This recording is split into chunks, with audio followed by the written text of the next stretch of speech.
If I were the devil. If I were the devil.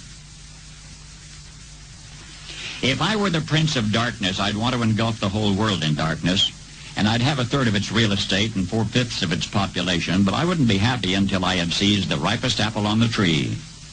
Thee. So I'd set about, however necessary, to take over the United States.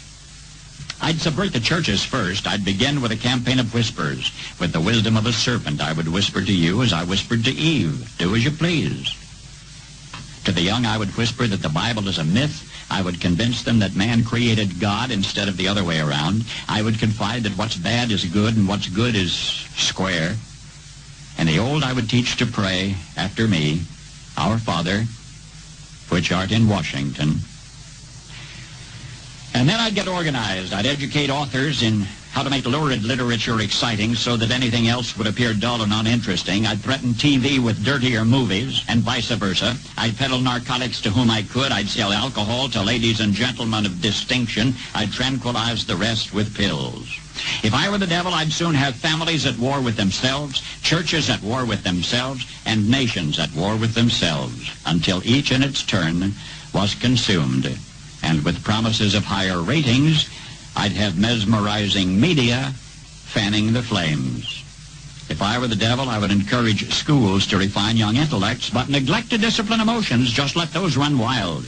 Until before you knew it, you'd have to have drug-sniffing dogs and metal detectors at every schoolhouse door. Within a decade, I'd have prisons overflowing. I'd have judges promoting pornography. Soon I could evict God from the courthouse, then from the schoolhouse, and then from the houses of Congress. And in his own churches, I would substitute psychology for religion and deify science. I would lure priests and pastors into misusing boys and girls and church money. If I were the devil, I'd make the symbol of Easter an egg and the symbol of Christmas a bottle. If I were the devil, I'd take from those who have and give to those who wanted until I had killed the incentive of the ambitious. And what'll you bet? I couldn't get whole states to promote gambling as the way to get rich. I would caution against extremes in hard work, in patriotism, in moral conduct. I would convince the young that marriage is old-fashioned, that swinging is more fun, that what you see on TV is the way to be. And thus I could undress you in public, and I could lure you into bed with diseases for which there is no cure. In other words, if I were the devil, I'd just keep right on doing what he's doing.